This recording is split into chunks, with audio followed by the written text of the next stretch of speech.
सभी को नमस्कार, आप सभी को प्रणाम और आप सभी के आशीर्वाद से हम श्री भगवत गीता का 7वां अध्याय ज्ञान विज्ञान योग का आज अभ्यास करेंगे। सर्वप्रथम हम सर्व परमात्मा, सर्वज्ञ परमात्मा, सर्वव्यापी परमात्मा को नमन करेंगे। ओम श्री परमात्मने नमः। हमने श्रीमद् भगवत गीता शुरू करी थी अर्जुन विषाद योग से और हमने यहाँ तक अभी 6 अध्याय का अभ्यास किया है। तो पहले 6 अध्याय में हमने पढ़ा कि मैं कौन हूँ और मुझे सेकंड अध्याय में सांख्य योग में श्री कृष्ण ने जो ज्ञान दिया कि मैं शरीर नहीं, मैं आत्मा हूँ, मैं आनंद स्वरूप हूँ। वहां से हमें अपना परिचय मिला कि मेरा स्वरूप क्या है, आनंद स्वरूप। पर अज्ञानवश हमने अपने आप को शरीर मान लिया और स्वार्थ में आ गए, आसक्ति हो गई और हम हर सुख बाहर से लेने का प्रयत्न करने लगे क्योंकि हमें अपने अंदर खालीपन महसूस होने लगा। जो खालीपन था वो मेरा काल्पनिक खालीपन था, अज्ञानवश, क्योंकि ओरिजिनली तो हम पूर्ण हैं, सर्व आनंद स्वरूप हैं, पर अज्ञानवश मुझे खालीपन लगने लगा। तो इस प्रकार इस अज्ञान को हमें खत्म कैसे करना होगा? तो इस अज्ञान को खत्म करने का सहारा जो श्री कृष्ण ने सेकंड अध्याय में हमें बताया, ज्ञान योग से, ज्ञान से हमें समझना है कि मैं हूँ कौन, मुझे मेरा खुद का परिचय जानना है और उस ज्ञान से हमें कर्म करना है, कर्म योगी बनना है। तो इस प्रकार हम कर्म योग करते करते अपने मन और बुद्धि को शुद्ध करेंगे। जब हम कर्म करेंगे हमारे धीरे धीरे मन बुद्धि शुद्ध होंगे, मन शांत होगा और इस प्रकार हम जब पूरा हमारा मन शांत हो जाएगा तो हम ध्यान योग की तैयारी हो जाएगी और हम ध्यान योग कर पाएंगे।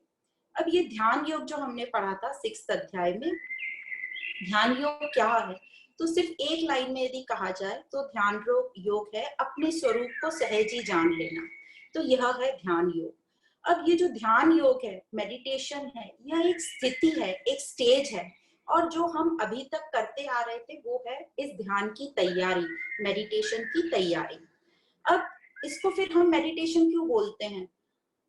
इसको हमने डिफॉल्ट मेडिटेशन बोलना शुरू कर दिया। जैसे कि हम यदि हमारे बच्चे कोई मेडिकल कॉलेज या इंजीनियरिंग कॉलेज में जाते हैं तो हम क्या बोलते हैं कि वो इंजीनियरिंग कर रहे हैं, वो मेडिसिन कर रहे हैं, पर वो इंजीनियर तो नहीं हुए, पर हम बोलते हैं वो इंजीनियरिंग कर रहे हैं। इसी प्रकार हमने बोलना शुरू कर दिया हम मेडिटेशन कर रहे हैं।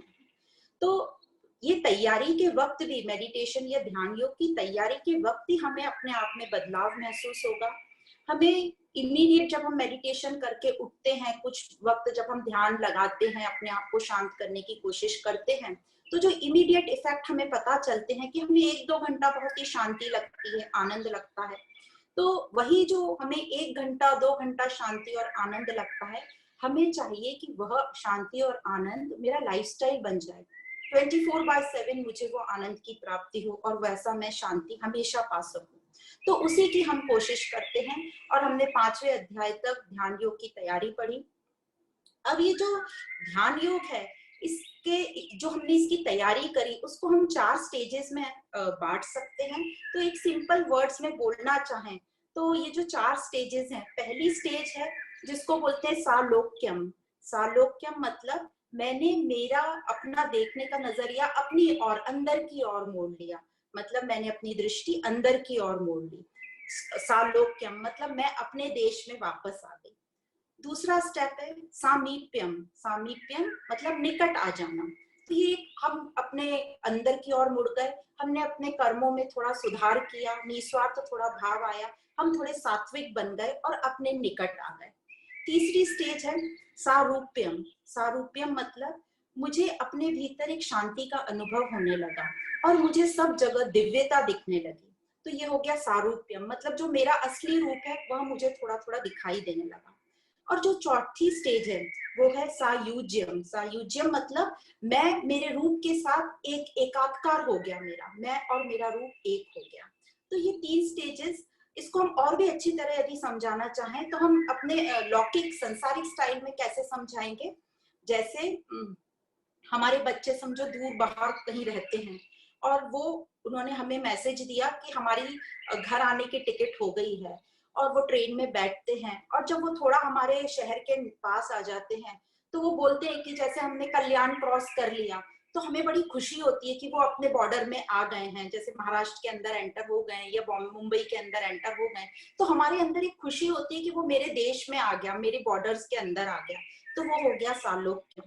जब वो और पास आ जाते हैं, स्टेशन के करीब आ जाते हैं, तो वो हमें मैसेज करते हैं कि हम स्टेशन पे उतर गए, और हम भी उनको लेने स्टेशन तक जाते हैं। तो जब वो उतर के हमें लगता है वो निकट आ गए, बिल्कुल अब तो वो मेरे पास ही आ गए, तो हमें निकटता की फीलिंग आती है।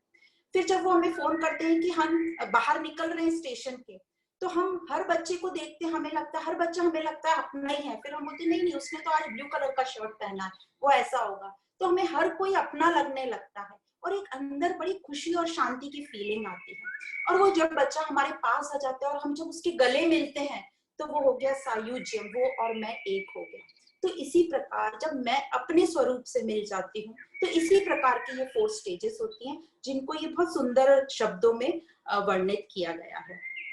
तो इस प्रकार हम ध्यान योग तक पहुंचे थे। अब ध्यान योग में हमने एक एक्सपेरिमेंट बताया था कि कैसे हमारे मन बुद्धि शोर करते हैं, पर हमारा जो सेल्फ है, आत्मा है, वह तो हमेशा वैसा की वैसा रहता है, उसकी आवाज वैसी ही रहती है, कभी कम ज्यादा नहीं होती।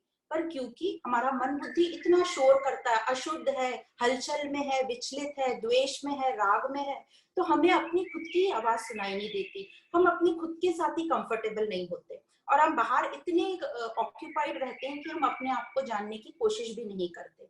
तो उस एक्सपेरिमेंट के थ्रू बताया गया था कि कैसे ये आवाज करके बताया गया था कि कैसे मन बुद्धि शोर मचा रहे हैं, पर धीरे धीरे जब हमने ज्ञान का साथ लिया, कर्म योग करते गए, तो ये आवाज धीरे धीरे कम हुई, और जो पीछे एक आत्मा की आवाज आ रही थी वो कंटिन्यू रही, और फिर ये पूरी मन बुद्धि की आवाज पूरी खत्म हो गई, और सिर्फ हम आत्मा की आवाज सुन पा रहे थे। धीरे धीरे वो आवाज भी खत्म हो जाती है और हम साइलेंस में एंटर करते हैं। वो होता है हमारा अपने आप से एकात्कार हो गया। तो इस प्रकार वो एक्सपेरिमेंट के द्वारा बताया गया था कि ध्यान योग में हम कैसे अपने आप से मिल जाते हैं, और वह है ध्यान की स्थिति। तो इस प्रकार हमने पहले 6 अध्याय पढ़े, जहां हम ध्यान योग तक पहुंचे। अब आगे 7वें से 12वें अध्याय तक हम पढ़ेंगे कि ये परमात्मा कौन है, ये संसार क्या है, ये संसार कैसे बना है, ये संसार कैसे चलता है, और मुझे इस संसार में कैसे रहना है, मेरा उस परमात्मा का और मेरा क्या रिलेशन है। तो इस प्रकार 7वां अध्याय शुरू होता है, जिसका नाम है ज्ञान विज्ञान योग। अब ये जो ज्ञान है वो मुझे कैसे मिलेगा? तो ज्ञान तो हम सब जानते हैं कि श्रवण करने से, श्रवण मतलब सुनने से, पढ़ने से हमें ज्ञान मिलेगा, जैसे हर ज्ञान मिलता है। पर सिर्फ सुन लेने से उसका हमें कुछ फायदा नहीं होगा। जैसे हमको किसी के घर हम कुछ गए और हमें कोई एक अच्छी डिश पसंद आई, हम उसकी रेसिपी लेके आ गए, पर हमने उसकी रेसिपी लाके बस अपने घर रख ली और उसको बनाया नहीं, तो हमको उसका अनुभव ही नहीं होगा। यदि हम उसकी रेसिपी को पढ़ेंगे, समझेंगे और फिर बनाएंगे, तो वो हो गया हमारा मनन चिंतन। और जब बनाएंगे निध्यासन, और सिर्फ बना के नहीं, हम उसको टेस्ट करेंगे, उसकी खुशबू लेंगे, उसको खाएंगे, उसका टेस्ट करेंगे, तो वो हमारा अनुभव हुआ निध्यासन। तो इस प्रकार ज्ञान हुआ, सिर्फ इंफॉर्मेशन हमने कलेक्ट करके रख ली। और विज्ञान हुआ मतलब जो हमने ज्ञान लिया है उसका मनन चिंतन करके उसको अपनी लाइफ में अप्लाई करना, उसको जीना, और जब जीकर उसका अनुभव हमें हो जाएगा तो हमें उसका विवेक, विजडम, हम जो बोलते हैं ना वाइज हो गए, हमें उसका विवेक जागृत हो गया हमारा। तो इस प्रकार यहाँ पर श्री कृष्ण अर्जुन को बोलते हैं, उससे प्रॉमिस करते हैं कि मैं तुम्हें यह जो ज्ञान है ये इस प्रकार सुनाऊंगा, ये समझाऊंगा, जिससे ये जो आत्मा साक्षात्कार के जो सिद्धांत हैं और उपाय हैं उनको डिटेल में वर्णन करेंगे, जिससे यह स्पष्ट होगा कि किस प्रकार ये जो अनुशासित मन और सुसंगठित मन मतलब डिसिप्लिन माइंड और अलाइंड मन कैसे हमारे को ध्यान की स्थिति तक ले जाता है और आत्मा की अनुभूति कराता है। क्योंकि हम सबको ये क्वेश्चन आता है कि कैसे हमारा ये मन कर पाएगा, ये मन तो अभी भी इतना अशुद्ध है, इतना सीमित मन है, तो ये सीमित मन वो अनंतता का अनुभव कैसे कर पाएगा। तो इसलिए यहाँ भगवान श्री कृष्ण बोलते हैं ज्ञान विज्ञान योग में मैं तुम्हें स्पष्टता से इसके सब सिद्धांत और अनुशासन बताऊंगा, उपाय बताऊंगा, जिससे हमारी प्रगति जो है बहुत तीव्र हो जाएगी। और इस कारण इस अध्याय का नाम ज्ञान विज्ञान योग रखा गया। अब जैसे विज्ञान बताया कि तत्व का जो यहाँ पर जो हम ज्ञान पढ़ रहे हैं ये आध्यात्मिक ज्ञान है, तो आध्यात्मिक ज्ञान को जब हम तत्व से यथार्थ रूप से अनुभव कर लेंगे, मतलब अपनी लाइफ में अप्लाई करके उसको एक्सपीरियंस कर लेंगे, तो उसको कहेंगे हम विज्ञान। और सबको अपना अपना ही अनुभव करना है। पर यदि कहते हैं, यदि जो शिष्य है, मतलब हम सब जो हैं, यदि हम अपना दृढ़ निश्चय कर लें, मतलब हमारा जो उद्देश्य है वो पक्का हो। क्या उद्देश्य होना चाहिए मेरा अभी? तो अभी हमारा ये उद्देश्य यह है कि मैं अपने आप को जानूं। फिर क्या मेरी ये मन बुद्धि अभी तैयार है इस ज्ञान को लेने के लिए और ये दृढ़ निश्चयता करने के लिए? क्या मेरा शरीर, मन, बुद्धि सब अपने आप में सुसंगठित है, मतलब अलाइन है? और क्या मेरी अभी ये अनासक्ति होने की तैयारी है? मैं डिटैच हो सकती हूँ? क्या मेरी ये तैयारी है? तो ये सब क्वेश्चंस हमें अपने से पूछना है। और हमें ऐसा लगता है कि यहाँ तक आते आते हम सबकी थोड़ी बहुत तो कहीं ये तैयारी हो गई है। तो यहाँ श्री कृष्ण ने ये ज्ञान बताया कि इस ज्ञान को इस तरीके से श्री कृष्ण ने कहा है कि उसको सुनकर हमको उसको अपने जीवन में धारण करने की इच्छा होती है। सुनकर इस ज्ञान को बहुत अच्छा फीलिंग आता है, अपनापन लगता है, ऐसा लगता है कि हाँ ऐसा जीवन होना चाहिए। भले ही हम इसकी थ्योरी सब भूल जाएं, पर जो उसकी फीलिंग है, जो अच्छा लगने की फीलिंग है, यह फीलिंग हमेशा हमारे साथ रहेगी। तो ऐसा ज्ञान सुनने में भी मजा आता है और रुचि भी आती है। और यह ज्ञान अपने आप में पूर्ण है, बहुत ही युक्ति वाला है, सेंसफुल है। और यदि हमारा दृढ़ निश्चय हो तो हम इसको अपने जीवन में उतार पाएंगे, ये उतर जाएगा हमारे जीवन में। और हमारा जो जीवन को देखने का दृष्टिकोण है वो बदल जाएगा। हमारा ये जो ज्ञान है ये विवेक में परिवर्तित हो जाएगा। अब आगे ऐसा भी कहा जाता है कि यह जो ज्ञान है हजारों में किसी एक को मिलता है।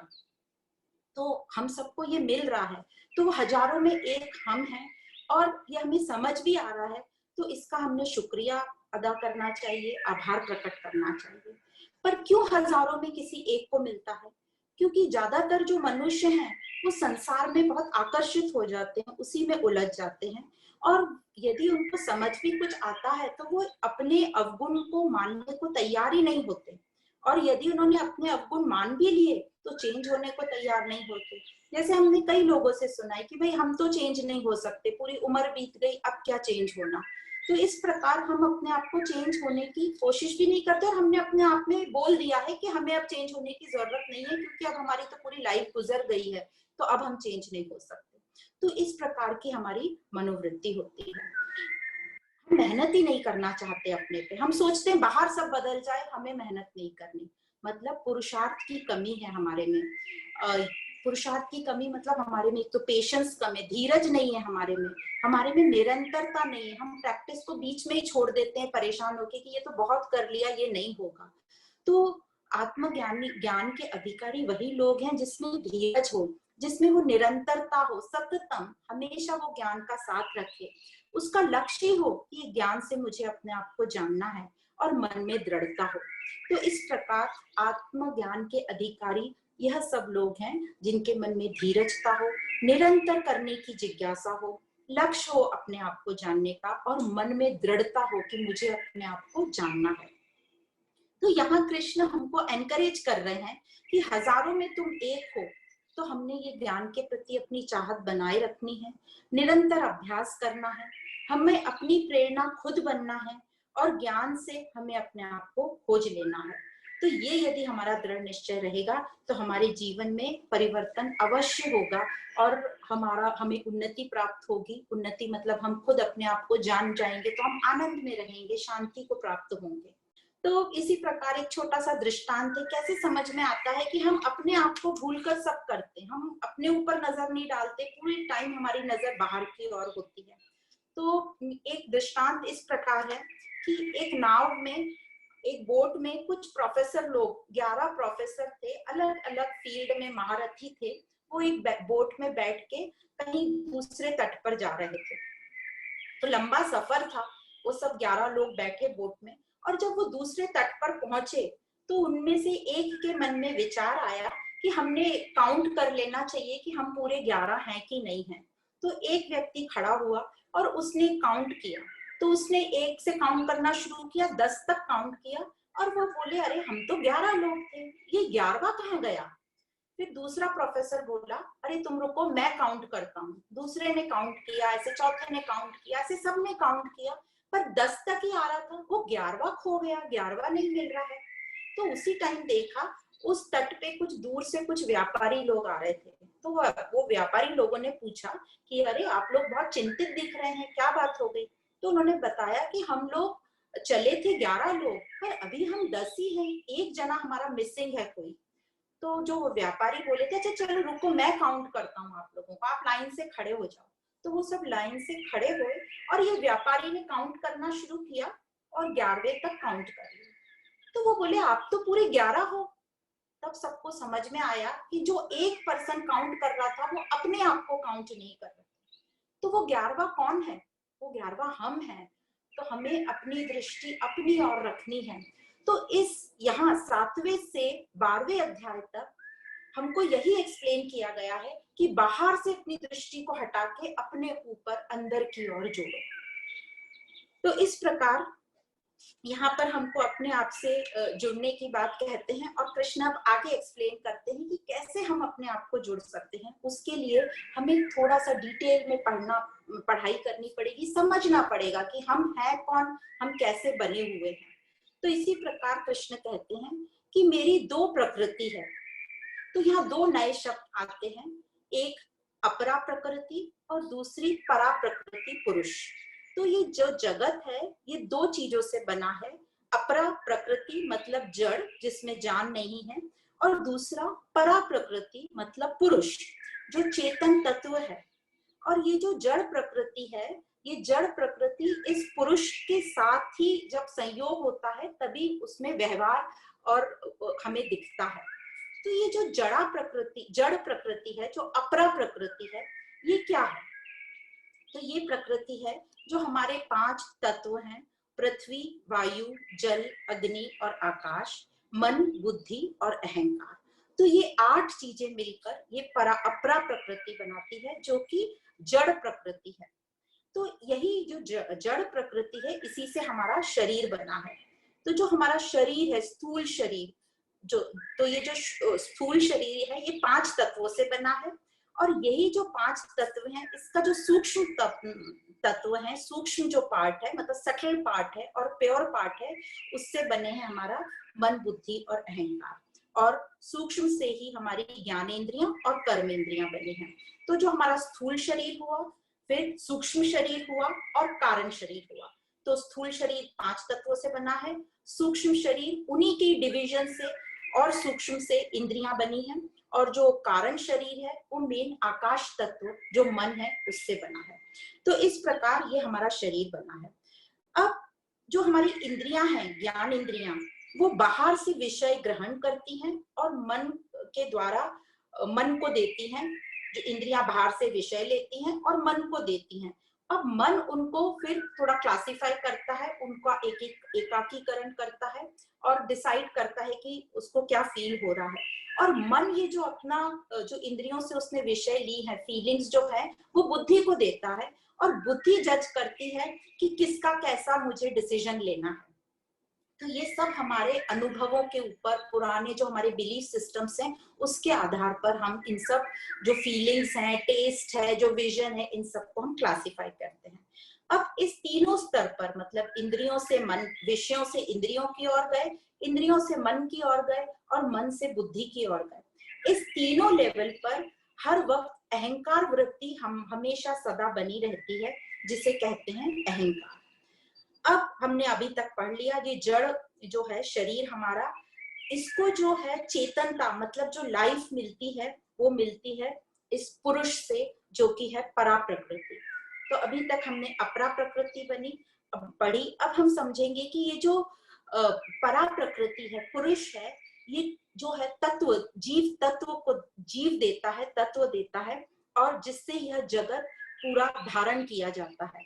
और यह जो परा प्रकृति है, पुरुष, इसको ब्रह्म भी बोलते हैं, स्पिरिट बोलते हैं, चेतन तत्व बोलते हैं, आत्म तत्व, अनंत तत्व, जिसकी मौजूदगी सब जगह है।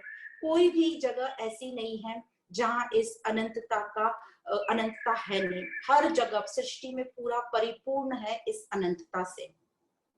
और इस चेतन तत्व के कारण ही हमारा जो शरीर, मन, बुद्धि अपने अपने कार्य करता है। अब ये जो पुरुष है, तत्व है, ये अव्यक्त है, मतलब हमें दिखाई नहीं देता, पर है। जैसे दूध में मक्खन मिला हुआ है, हमें दिखता नहीं है वो मक्खन, पर है, और एक स्पेसिफिक क्रिया करने से उस दूध में हमें मक्खन दिखाई दे सकता है। तो मैं अपने शरीर का जो अनुभव करती हूँ, मैं अपने उद्देश्यों को जो समझती हूँ, अपनी भावनाओं को जो मैं फील करती हूँ, क्यों हम कर सकते हैं इन सबको फील? क्योंकि जो पुरुष चेतन तत्व है, वह पावर है मेरे अंदर, वह बल है, वह शक्ति है। मतलब यह अनंत पुरुष प्रकृति का मूल तत्व है, अधिष्ठान है, सबस्ट्रेटम है, बेस है। तो ये जो पुरुष है, ये आत्म तत्व है हमारे अंदर। अब पुरुष का मतलब है आत्म तत्व। यहाँ पुरुष का मतलब मेल नहीं है, ये आत्मा में मेल फीमेल नहीं होता। तो जो पुरुष शब्द है संस्कृत में, इसका मतलब होता है आत्मा। तो यहाँ तक हमने समझा कि ये जो परमात्मा की प्रकृति थी, ये दो थी, अपरा और परा प्रकृति। अब जो जड़ प्रकृति है, वह मतलब अपरा प्रकृति, वह बिना चेतन के व्यक्त नहीं हो पाती। मतलब जब तक हमारे मन बुद्धि में वो आत्मिक पावर नहीं है, हम उसके साथ उसका हमें व्यवहार दिखता नहीं है। और चेतन के बिना जड़ तो कुछ व्यवहार कर ही नहीं सकता, और जड़ के बिना चेतन भी कुछ हमें दिखाई नहीं देगा, मैनिफेस्ट नहीं होगा, व्यक्त नहीं होगा। दोनों के मिलने पर ही यह जीव तत्व दिखाई देता है, यह व्यवहार दिखाई देता है। जैसे बिजली में जैसे करंट है, करंट हमें ऐसे दिखाई नहीं देता, और न ही जो बल्ब लगा है उसमें कुछ हमें रोशनी दिखती है। पर जब ये बिजली जो करंट है, ये बल्ब के अंदर फ्लो होता है, तभी हमें रोशनी दिखाई देती है। तो दोनों को एक दूसरे का साथ आवश्यक है। और बल्ब में रोशनी तभी दिखेगी जब करंट उसमें फ्लो होगा, मतलब उसका व्यवहार हमें तभी दिखेगा जब करंट उसमें से फ्लो होगा। पर उसे हम देख नहीं सकते, जैसे करंट को हम देख नहीं सकते, उसी प्रकार इस आत्म तत्व को हम देख नहीं सकते। ना ही हमारे पास उसको देखने के लिए कोई स्पेशल माइक्रोस्कोप है या टेलीस्कोप है या कोई एक्सेस है। मैं देख तो नहीं सकती अनंत को, पर है जो पूरी सृष्टि को चला रहा है, वो जड़ चेतन दोनों को चलाने वाला वो एक ही है। और वो एक कौन है? जैसे परमात्मा ने कहा कि मेरी दो प्रकृतियां हैं, जड़ और चेतन। तो मेरी दो प्रकृतियां, मतलब वो तीसरा कोई और है इन दोनों को चलाने वाला। और वो इन दोनों को चलाने वाला कितना विशाल होगा? कौन है वो उन दोनों को चलाने वाला? तो जिस प्रकार हम पूरी सृष्टि को विशाल सृष्टि बोलते हैं, और हम सभी ने सुना भी है कि कई जो वैज्ञानिक लोग रिसर्च करते हैं, कई वर्षों तक एक ही चीज पर खोज करते रहते हैं, और वो कोई बहुत ही छोटी सी चीज होगी, समझो एक फूल पर खोज कर रहे हैं, तो उनकी खोज वर्षों तक चलती रहती है। और जब हम उनसे पूछते हैं कि आपकी रिसर्च पूरी हो गई, उनके रिटायरमेंट में हम पूछेंगे आपकी खोज पूरी हो गई, रिसर्च पूरी हो गई, तो वो बोलते कहाँ पूरी हुई है, कितना कुछ है जानने को। मतलब एक फूल को जानने को इतना कुछ है, तो ये पूरी सृष्टि कितनी विशाल होगी, अनंत कोटि ब्रह्मांड। जब ये सृष्टि इतनी विशाल है, अनंत है, तो उसका जो कारण है वो कितना विशाल होगा, वो अनंत होगा, कोई छोटा मोटा तो होगा नहीं। और इस अनंत को बोलते हैं पुरुष उत्तम, उत्तम पुरुष परमात्मा। अब ये पुरुष उत्तम को पुरुषोत्तम बोला जाता है, और ये पुरुषोत्तम को हम 15वें अध्याय में पढ़ेंगे, जिसको बोलते हैं पुरुषोत्तम अध्याय। यहाँ हम जड़ और चेतन इन दोनों को पढ़ेंगे। पर इसको हम और भी अच्छे से समझें तो एग्जाम्पल देते हैं। जैसे एक बच्चा पूछता है अपनी माँ से कि माँ, ये मेरे स्कूल में मट्टी बताई गई है कि ये मट्टी सब जगह होती है, तो ये मट्टी क्या है? तो उसकी माँ बोलती है उनके घर में मटके रखे रहते हैं, छोटे छोटे मटके, तो बताती है कि ये है मट्टी। तो वो बोलता है अच्छा ये मट्टी है, ये पॉट, ये मटका मट्टी है। तो वो माँ बोलती नहीं नहीं नहीं, ये मटका मट्टी नहीं है, ये मटका जिस चीज से बना हुआ है वह मट्टी है। तो बच्चे को नहीं समझ में आता है, तो माँ उसको बाहर ले जाती है और जहाँ मट्टी के बहुत सारे बर्तन बन रहे हैं बताती है कि ये सब मट्टी है से बने हुए हैं, मटके हैं।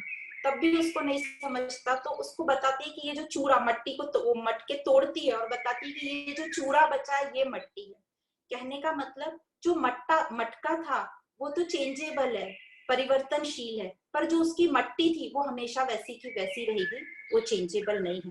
तो इस प्रकार उन्होंने जो परिवर्तनशील है, जो शर है, उसको बताया, अपरा प्रकृति जो चेंजेबल है, जो हमारे 5 तत्व हैं, और परा प्रकृति मतलब जो चेंजेबल नहीं है, हमारी चेतनता, उसको मट्टी के एग्जाम्पल से बताया। फिर वो बच्चा पूछता है, थोड़ी दिन बाद वो कहीं खेलने जाता है और बहुत सारी मट्टी देखता है गार्डन में। तो वो पूछता है ये क्या है, तो माँ बताती है ये इसका सोर्स है, यहीं से ये सब मट्टी आती है। मतलब ये दोनों को, शर और अक्षर दोनों को चलाने वाला एक कोई तीसरा है, जो कि अनंत कोटि ब्रह्मांड, जिसको हम परमात्मा कहते हैं, पुरुष उत्तम कहते हैं। तो इस प्रकार ये सिद्धांत से परिवर्तनशील, परमानेंट और दोनों को चलाने वाला उत्तम पुरुष को इस सिद्धांत से समझाया गया है। एक और बहुत अच्छी स्टोरी से समझाया जा सकता है।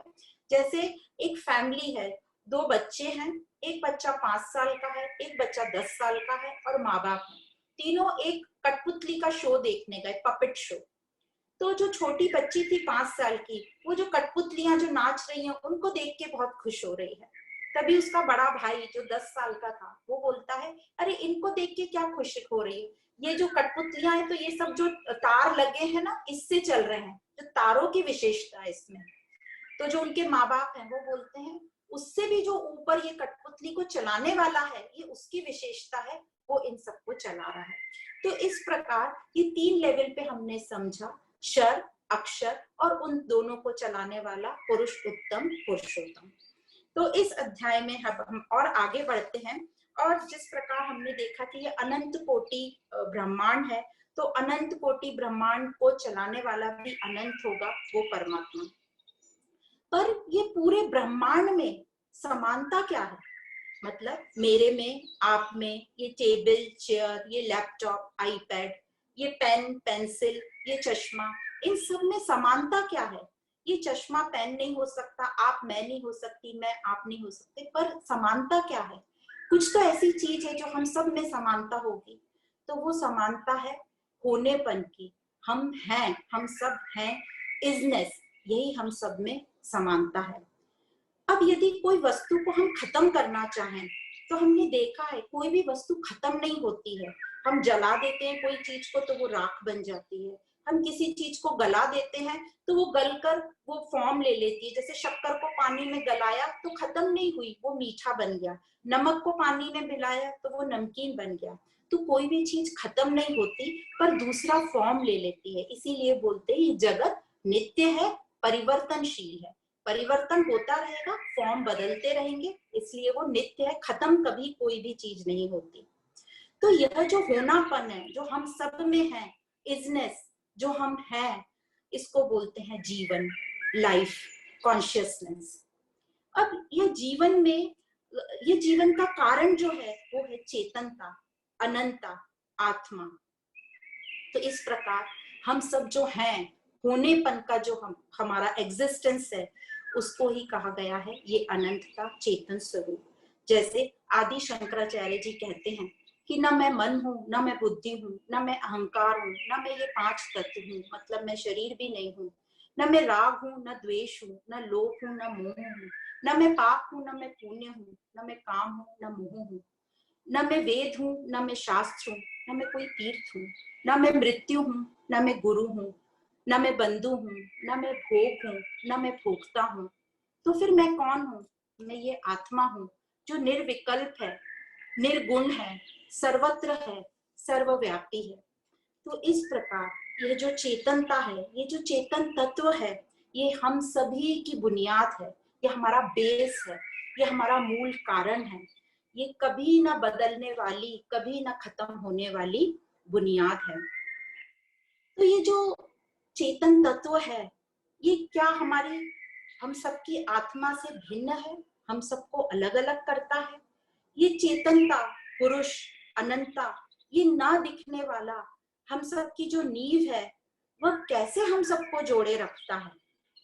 अब ये क्वेश्चन है कि ये हमें कैसे जोड़े रखता है। तो इसका बड़ा ही सुंदर एग्जाम्पल भगवत गीता में दिया है। जैसे माला में मोती गुथे हुए होते हैं, तो ये मोती हम सब हैं, पर ये जो हम सबका साइज शेप अलग है। तो जब आप ओरिजिनल पर्ल की माला देखोगे तो सब पर्ल्स अलग अलग शेप साइज के होते हैं। ये आर्टिफिशियल है इसलिए सेम है सबके साइज। तो जो ओरिजिनल माला होती है उन सबका साइज शेप अलग होता है। तो ये सब हम मोती हैं। अब इन सबको, हम सबको कौन बांधे रखा है? ये धागा जो इस माला में है। अब ये जो धागा है हमको दिखता नहीं है। यदि आपने कभी देखा होगा, आप माला गुथाते हैं और उसका माला का कहीं धागा दिखता है तो वो आपको अच्छा नहीं लगता, आप बोलते हैं अच्छे से गूंथो ना, इसको धागा नहीं दिखना चाहिए। तो इसी प्रकार ये जो धागा रूपी अनंतता है, ये हम सबको बांधे रखी है। ये हम सब में कॉमन है। यही हम सब में चेतनता है जो हम सबको बांधे रखी है और हम सबकी नींव है। अब यही सिद्धांत है। ये जो सब समझ जाएगा कि ये जो अनंता रूप धागा हम सबको बांधे रखा है, यदि हमें ये समझ गया कि ये हम सब में सेम है, तो हमारे में अपने आप ही प्रेम अवतरित होगा, हमको अनुभव होगा उस प्रेम का, और हमें बहुत ही आनंद और प्रफुल्लता अनुभव होगी। तो क्या हम सब में ये प्रेम, ये अपनापन है क्या? तो इसको हम बहुत अच्छे से, बहुत सारी स्टोरीज के हिसाब से दृष्टांत देकर हम समझा सकते हैं कि कैसे हम सब में ये अपनापन है, पर हम सब ने उसको लिमिटेड करके रखा है।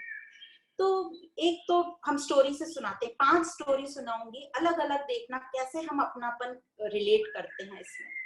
तो सबसे पहले तो एक स्टोरी है, एक हस्बैंड और वाइफ की। एक वाइफ गुरुजी के पास जाती है और गुरुजी से बोलती है, कंप्लेन करती है अपने हस्बैंड की कि गुरुजी, मेरे हस्बैंड 30 साल हो गए मुझे शादी को, सेम है, कोई उसकी आदतें चेंज ही नहीं होती, अभी भी वो वैसे ही करता है जैसे पहले किया करता था, जैसे यूजुअल। वो गीला टॉवेल बेड पे फेंक देता है, वो दरवाजे बंद नहीं करता है, वो जो लाइट चालू है तो चालू छोड़ के चला जाता है, हर चीज भूल जाता है, मैं बहुत उससे परेशान हो रही हूँ। तो गुरुजी उसकी बात सुनते हैं और गुरुजी को उनकी फैमिली हिस्ट्री पता होती है। तो गुरुजी पूछते हैं, तुम्हारा एक बेटा भी है ना, 15-16 साल का हो गया होगा? तो वो जो लेडी थी वो बोलती, हाँ हाँ गुरुजी, मेरा लड़का 17 साल का हो गया। तो बोले, उसका कैसा नेचर है? तो जैसा बाप वैसा बेटा, वो भी वैसे ही करता है जैसा उसके फादर करते हैं। तो गुरुजी पूछते हैं, तो फिर तुम बेटे की कंप्लेन क्यों नहीं कर रही हो, सिर्फ पति की कंप्लेन क्यों कर रही हो? तो वो लेडी बोलती है, क्योंकि वो बेटा मेरा है, मेरा बेटा है, पर जो पति है वो तो किसी और का बेटा है। तो यहाँ हमने देखा कि हम अपने, मतलब हमारा दायरा है अपनेपन का, कि मेरे से जो दूसरा, मेरे जो बच्चे, उनको हम अपना बोलते हैं। तो ये हुआ हमारा दायरा अपनेपन का, पर लिमिटेड है, बहुत ही लिमिटेड है। एक और एग्जांपल, अब एक बार हम ट्रेन में जा रहे थे, तो ट्रेन में हमने देखा, हम 4 लोग थे फैमिली, तो 2 17-18 साल की लड़कियां ट्रेन में अंदर आई और बोली कि हमारा रिजर्वेशन कंफर्म नहीं हुआ है, तो आंटी क्या हम आपकी जगह पर बस थोड़ा सा बैठ जाएं, थोड़ी सी जगह दे दीजिए। तो हमने ऐसे शर्म में संकुचाते हुए हाँ बोल दिया और वो 2 लड़कियां हमारी बर्थ पे बैठ गई। जैसे हम सबको होता है कि हमारा रिजर्वेशन कंफर्म था, हमने 3 महीने पहले बुकिंग करा के रखा था, और कोई आके हमारी सीट शेयर करे तो हमें अनकंफर्टेबल फील होता है, मन में विचार आते हैं कि ये कैसे, इन लोगों ने कंफर्म नहीं हुआ फिर भी आ गए, और हमने तो इतने दिन पहले से किया था, अब हमको अनकंफर्टेबल होगा। तो हम फैमिली में ऐसी बात कर रहे हैं। थोड़ी देर बाद हमने देखा कि वो जो दोनों लड़कियां थी वो एक उसमें से बुक पढ़ रही थी। तो जब वो एक बुक पढ़ रही थी तो मेरा नजर उनके बुक, उस लड़की के नाम पर गया। बुक पे एक नाम लिखा था, शुभी महेश्वरी। तो मैंने सोचा, अरे ये तो कोई पहचान की लगती है। मैंने उससे पूछा, बेटा तुम कहाँ जा रही हो, नागपुर? तो बोली, हाँ मैं नागपुर जा रही हूँ। मैंने सोचा, आप सुभाष महेश्वरी की बेटी हो? तो बोलती है, हाँ हाँ मैं उनकी बेटी हूँ। और ये सुनते से ही वो जो जिनका मैंने नाम बोला वो मेरे दूर के रिलेटिव लगते थे। अरे मैंने कहा, अरे आओ आओ। उसके बाद हमने उनको अपने साथ डिनर कराया, उनको पूरा एक बर्थ दे दिया सोने के लिए, कहने का तात्पर्य ये है कि जैसे ही कहीं रिलेशन निकल गया तो हमने उसको अपना मान लिया और उससे अपनी सीट शेयर कर ली। तो ये हुआ कि हमने अपना थोड़ा दायरा अभी परिवार से हमारा अपनापन हुआ। अब एक तीसरी स्टोरी। एक बार एक ओल्ड मैन बस की सफर कर रहे थे, तो वो बस में चढ़े तो उन्होंने देखा उनके पीछे एक छोटा 17-18 साल का लड़का वो चढ़ा। तो ये जो ओल्ड पर्सन से इनको थोड़ा धक्का लग गया। तो ये जो ओल्ड पर्सन थे थोड़े से गुस्सा हो गए, नाराज हो गए कि तुम्हें दिखता नहीं है क्या, मैं इतना ओल्ड हूँ, तुमने मुझे धक्का लगाया। तो ये जो यंग पर्सन था इसने भी थोड़ा सा इरिटेट होके बोल दी, तो आपको नहीं समझता कि आप इतने ओल्ड हो तो बस में क्यों ट्रेवल करते हो, ऑटो में टैक्सी में ट्रेवल किया करो। इतने में जब दोनों बस में चढ़ गए तो ये जो यंग सा बच्चा था उसके हाथ में बहुत सारी फाइलें थी और ब्रेक लगा बस में और उसके हाथ से फाइल गिर गई। जब फाइल गिरी तो ये जो ओल्ड मैन थे ये एक सीट पर बैठे थे, उन्होंने फाइल पे नाम पढ़ा। तो जब उन्होंने फाइल पे नाम पढ़ा तो उन्होंने कुछ जान पहचान का नाम पढ़ा और उन्होंने बोला, अरे तुम सुधा और सुशील के बेटे हो, वो जो चिपलुन शहर में रहते थे। तो वो बोलता हाँ। बोलता तुम ध्रुव हो? तो वो बोलता हाँ। अरे बेटा मैंने तो तुम्हें अपनी गोद में खिलाया है, तुम तो मेरे ही गांव के हो। और वो सब झगड़ा डिसॉल्व हो गया और उसने ओल्ड मैन ने ये यंग बच्चे को अपने पास बिठा लिया। कहने का मतलब अब वो उसको अपने गांव का लगने लगा, तो अपनापन आ गया और वो अपना लगने लगा। इसी प्रकार एक और हम हादसा सुनाते हैं कि एक बार एक ओल्ड मैन ने फोन किया मुझको और बोला कि आपने मुझे फोन करके बताया नहीं कि मुझे फॉलो अप चेकअप के लिए आना था, 6 महीने हो गए, अब मेरी तबीयत और खराब हो गई। तो मैंने उनसे बोला कि ये आप पेशेंट है तो आपको ही आना था, हम फोन करके याद नहीं दिलाते पेशेंट को। तो वो जो थोड़े ओल्ड थे थोड़े से इरिटेट हो गए मेरे पे और बोलने लगे, नहीं नहीं ये डॉक्टर की ड्यूटी है, आपने हमें फोन करके बुलाना था। तो ये 15-20 साल पहले की बात है, तो थोड़ा हमने भी तेजी में बोल दिया कि नहीं नहीं पेशेंट बीमार जो है उसको आना पड़ेगा हॉस्पिटल। तो वो थोड़े से काफी नाराज हो गए और उन्होंने कहा मैं तुम्हारे ऊपर लीगल नोटिस भेजता हूँ। तो ठीक है, हम भी इंतजार करने लगे लीगल नोटिस का, पर बहुत दिन बीत गए, कोई लीगल नोटिस आया नहीं। और कुछ दिन बाद वो जो सीनियर सिटीजन थे वो हमारे क्लिनिक पर आए और मिठाई वगैरह लेकर आए। तो हमको लगा बड़ा आश्चर्य कि ये तो बड़े नाराज थे हमसे, ये अचानक आ भी गए और मिठाई लेकर भी आ गए। तो पता चला कि जब उन्होंने लीगल नोटिस के लिए अपने दामाद को फोन किया और मेरा नाम बताया तो उनके दामाद ने कहा, अरे वो तो मेरी बहुत अच्छी फ्रेंड है, वो ऐसा हो ही नहीं सकता, आपको कुछ गलत फहमी हो गई है। तो जैसे ही वो फ्रेंड निकल गए, मतलब एक मनुष्यता या मानवता की फीलिंग आ गई और उनका सब गुस्सा ठंडा हो गया और उनके साथ अब आज भी इतना अपनापन हो गया। तो इस प्रकार हमारे में कैसे अपनापन होता जाता है। आप सभी ने भी देखा होगा कि हम कहीं बाहर जाते हैं, एयरपोर्ट पे जाते हैं, कहीं फॉरेन कंट्री में जाते हैं और एयरपोर्ट पे भी किसी को हम साड़ी पहने या इंडियन ड्रेस में देख लेते तो हमें अच्छा लगता है ये हमारे कंट्री का है, तो हमें अपनापन का फीलिंग आता है। तो कहने का तात्पर्य यह है कि हम सब सिर्फ एक परिवार ही नहीं है या एक देश के या एक गांव के नहीं है, हम सब एक हैं। तो यह एक सिद्धांत बहुत हमारे सबके अंदर है, पर हमने उसको एक लिमिटेड करके रख दिया है। तो इस ज्ञान से जो है हमें अपना ये लिमिटेड सीमितनेस जो हमें आ गई है वो ब्रेक होगी और हम टोटलिटी में समग्रता में एंटर करेंगे। तो इस प्रकार इस अनंतता को शब्दों में समझाया है। अब एक और एक्सप्लेन करते हैं साइंटिफिकली कैसे जो है ये जो विश्व है चेतन तत्वों पे आधारित है। जैसे कि बताया जो हमारा मन है वो आकाश तत्व से बना है। अब साइंस के हिसाब से, साइंस की दृष्टि से हम देखें तो ये ऐसे सिद्ध करते हैं जैसे कि हम सब अभी अपने अपने घरों में बैठे हैं या अपने अपने ऑफिस में बैठे हैं। हम कहाँ बैठे हैं? अपने घरों में, पृथ्वी के ऊपर बैठे हैं। तो हम सब घरों का जो आधार है वो पृथ्वी है, भूमि है। अब ये जो भूमि हम जहाँ भी बैठे हैं ये हमारे शहर की जगह है, शहर का आधार है। और हम जहाँ जहाँ भी बैठे हैं ये पूरी जो पृथ्वी भूमि पर हम बैठे हैं ये पूरे हमारे देश का आधार है। और ये हमारा देश जो है सिर्फ अकेला एक देश नहीं है, ये पूरे एक वर्ल्ड की जगह है। तो हम सब एक वर्ल्ड है, पूरा विश्व है। तो हम सब एक विश्व का भाग हैं। अब ये जो पूरा विश्व है ये समुद्र और जल से घिरा हुआ है और ये जो जल है इसकी जो स्थिति है ये वायुमंडल एटमॉस्फेरिक प्रेशर पर निर्भर करती है। अब ये जो वायुमंडल है, सौरमंडल है, ग्रह मंडल है, ये जो वायुमंडल है ये सौरमंडल और ग्रह मंडल का एक भाग है, और ये जो संपूर्ण विश्व है ये आकाश में स्थित है। और आकाश स्थित है मन में स्थित आकाश की कल्पना पर। जैसा कि कहा कि हमारा मन आकाश से बना है। हमारा मन कोई ऑर्गन नहीं है, हमारा मन वो दिखता ही नहीं क्योंकि वो आकाश तत्व है। तो मन का आधार जो है, मन को कौन प्रकाशित करता है? मन को बुद्धि प्रकाशित करती है, बुद्धि निर्णय लेती है। और बुद्धि को कौन प्रकाशित करता है? बुद्धि को ज्ञान, आत्मा से, चेतनता से प्रकाश मिलता है। तो ये जो इसलिए कहा गया है कि जो चेतनता है ये संपूर्ण जगत का आधार है। इस प्रकार साइंटिफिकली भी ये सिद्ध किया जाता है। तो इस प्रकार अनंत को शब्दों में समझाया गया। ऐसे तो अनंत को शब्दों में समझाना बहुत ही नामुमकिन सा काम है, क्योंकि शब्दों की भी अपनी एक सीमा होती है। तो जिसकी सीमा होती है उससे हम अनंत को कैसे समझा सकते हैं?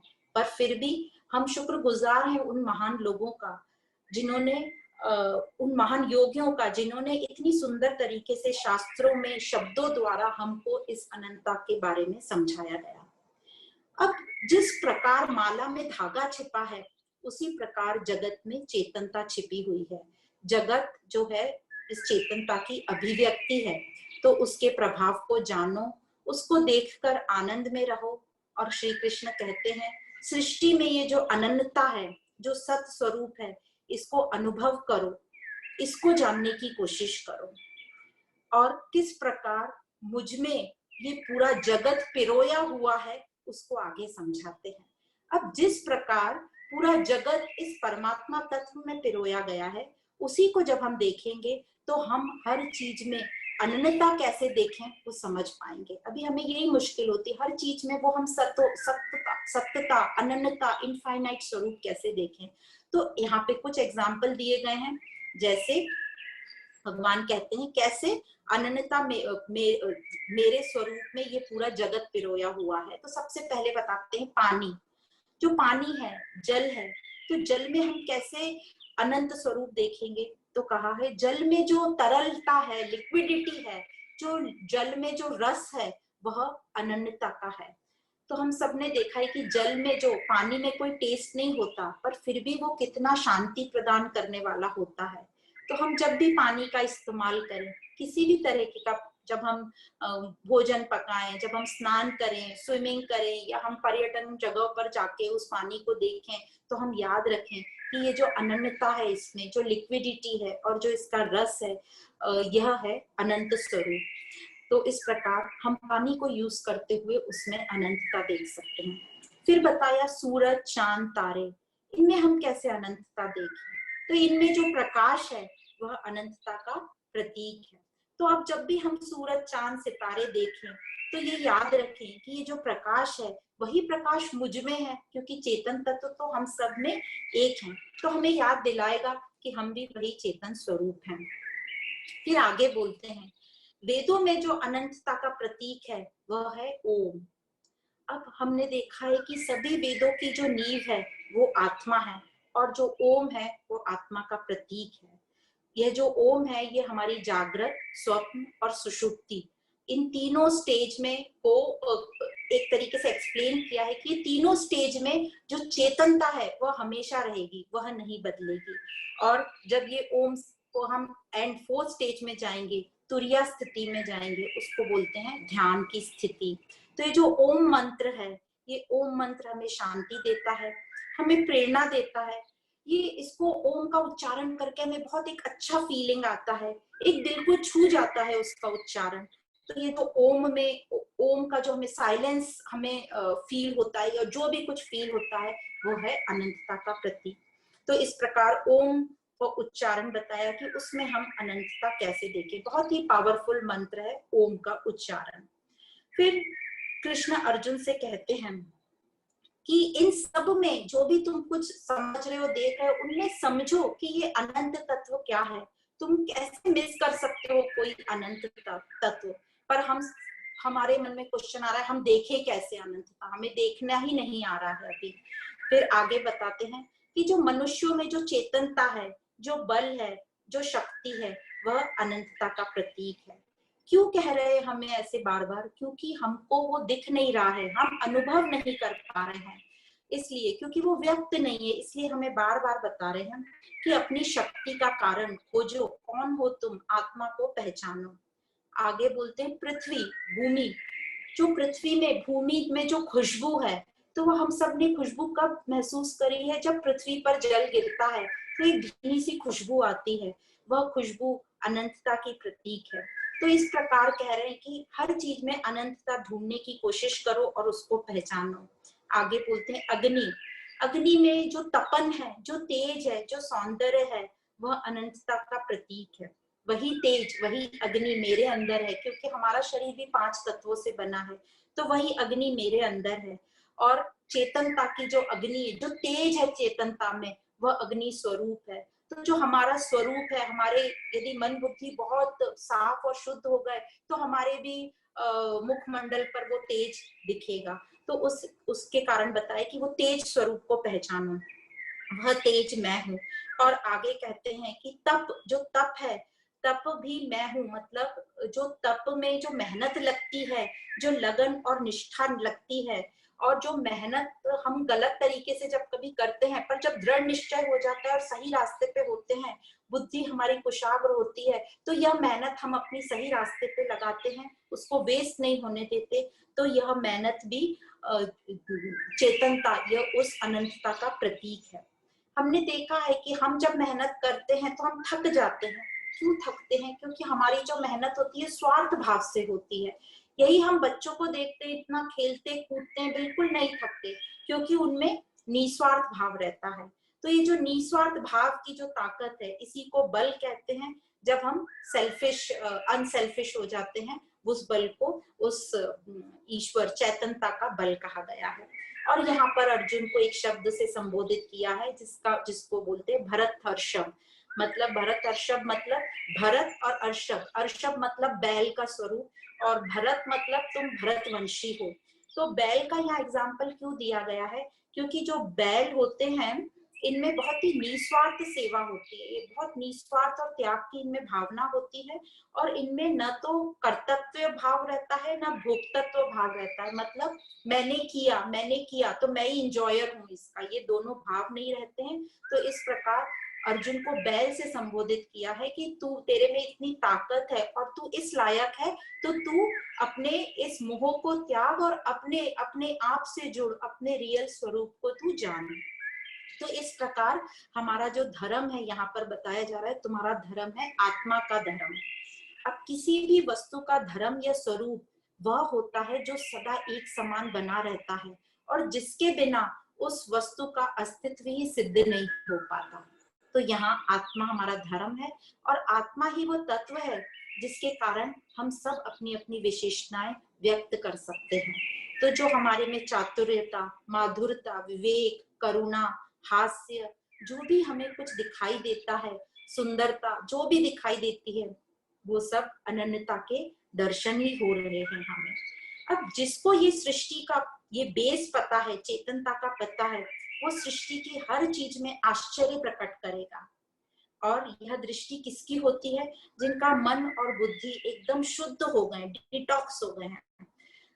और जिनको इसका पता नहीं है, वो आश्चर्यचकित घटना होने का इंतजार करता रहेगा कि बाहर कुछ आश्चर्य अलग सा कुछ होगा और फिर मैं उसको अप्रिशिएट करूं। तो हमें अपनी ये दृष्टि बनानी है, अपने मन बुद्धि को शुद्ध करके, और जिससे कि मैं सब में वो अच्छाई देख सकूं, सब में वो गुण देख सकूं, और उन सब से मैं जो है प्रेरणा ले सकूं। तो इस प्रकार जो भी कुछ हमें दिखाई पड़ता है, शुद्ध अशुद्ध, अच्छा खराब बुरा, उन सब की जो बुनियाद है वो अनंतता है, परमात्मा ही है। तो यहाँ पर कहते हैं परमात्मा कि मैं ही प्रभव हूँ और प्रलय हूँ। प्रभव मतलब उत्पत्ति का कारण, और प्रलय मतलब डिस्ट्रक्शन का कारण। तो वह सब अनंतता ही है। पर जो मैं उनमें नहीं हूँ, आगे परमात्मा कहते हैं कि पर मैं उनमें नहीं हूँ, वे मुझ में हैं। मतलब कि मैं उन सब के अधीन नहीं हूँ, उन सब पर मैं निर्भर नहीं करता, पर बाकी सब जो वो हैं वो मुझ पर अधीन है। तो एग्जाम्पल बहुत अच्छे से समझाया है कि जैसे समंदर है वो लहरों पर आश्रित नहीं है, लहरों पर निर्भर नहीं है, बल्कि लहरें समंदर पर निर्भर है। जिस प्रकार जो मिट्टी है और घड़े हैं, मिट्टी घड़ों पर निर्भर नहीं है, घड़े या बर्तन मिट्टी पर आश्रित हैं या निर्भर हैं। जिस प्रकार स्वर्ण या जो सोना है वो आभूषण या ज्वेलरी पर निर्भर नहीं है, पर आभूषण स्वर्ण पर निर्भर है।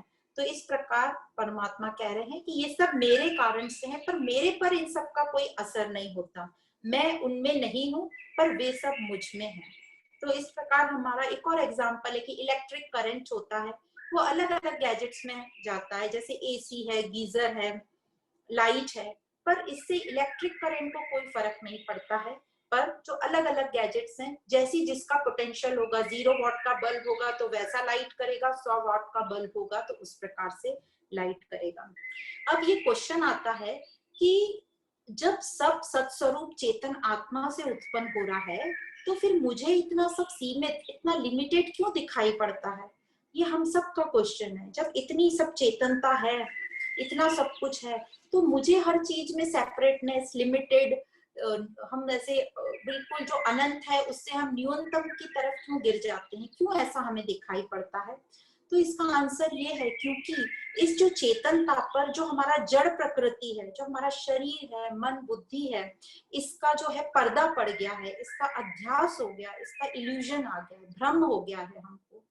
क्योंकि जो हमारी जागृतता थी, जो ज्ञान से हम जागृत थे, वो जागृतता हमारी खत्म हो गई और अहंकार वश हमने मान लिया कि मैं शरीर हूँ। अब जो है नहीं और वह जो हमें दिख रहा है, जिसको हमने सच मान लिया, जो परिवर्तनशील था, उसको हमने परमानेंट मान लिया, उसको हमने सत स्वरूप मान लिया। तो जब हम परिवर्तनशील को सत स्वरूप मान लेते हैं तो उसको बोलते हैं माया या मिथ्या। तो माया में तो हमें रहना ही है, ये माया ईश्वर का ही एक रूप है। माया में रहना कोई गलत नहीं और हमें रहना भी पड़ेगा इस माया में, पर इस माया से हमें अटैच नहीं होना है, आसक्त नहीं होना है, क्योंकि ये परिवर्तनशील है, टेम्पररी है। यदि अटैच हो गए हमें, थोड़े दिन में वो छूटने वाली है हमसे, तो जब छूटती है तो हमें बड़ा ही दुख होता है और शोक होता है। इसलिए कहा जाता है कि अटैच मत हो इस परिवर्तनशील से। तो ये जो माया है ये बड़ी ही गड़बड़ है, ये बहुत ही इलॉजिकल है, हमको ही अपने सत्स्वरूप को पहचानने के बीच में आती है और सबको कंफ्यूज करती रहती है। तो जो ये माया है इसका काम ही है कंफ्यूज करना। तो क्यों करती है और क्या कारण है इस माया का? तो इस माया का एक ही कारण है, अज्ञान, इग्नोरेंस। हम अज्ञान में आकर ऐसा कर रहे हैं और अब हम उस अज्ञान को जाने भी नहीं दे रहे हैं। जिस प्रकार से एक रस्सी को हम अंधेरे में सांप समझ लेते हैं, तो उस वहां सांप तो था ही नहीं, वहां तो रस्सी थी। पर अब हमें रस्सी कब समझ में आएगी? जब वो अंधकार को हम दूर करेंगे। तो ये जो अज्ञान है ये अंधकार है और इसको हम ज्ञान से ही दूर कर सकते हैं। तो अज्ञान मतलब लैक ऑफ नॉलेज, इग्नोरेंस, उसके कारण हम सब कुछ जो परिवर्तनशील है उसको हमने अपना समझ लिया है। तो अब परिवर्तनशील से हम परमानेंट आनंद लेना चाहते हैं, जो कि हमें मिल नहीं सकता। परमानेंट आनंद तो मुझे अपने स्वरूप से ही प्राप्त होगा। अब यह माया अपने आप को कैसे दर्शाती है? तो इसका हमने गुण के बारे में पढ़ा है थोड़ा सा। तो ये सतोगुण, रजोगुण और तमोगुण, ये हमारे अंदर ये 3 गुण हैं हमारे कारण शरीर में, वासनाओं के कारण, हमारे पहले जितने भी पास्ट जन्म में हमने जो भी कर्म किए हैं उसके आधारित। तो ये जो तीनों गुण हैं, जो सतोगुण है ये तो शुद्ध गुण है, और जो रजोगुण है ये फुर्तीला, इसमें पैशन होता है पर अहंकार भी साथ में होता है, और जो तमोगुण है ये अज्ञान, आलस के कारण होता है। तो ये तीनों गुण से हमें ये माया दर्शाती है।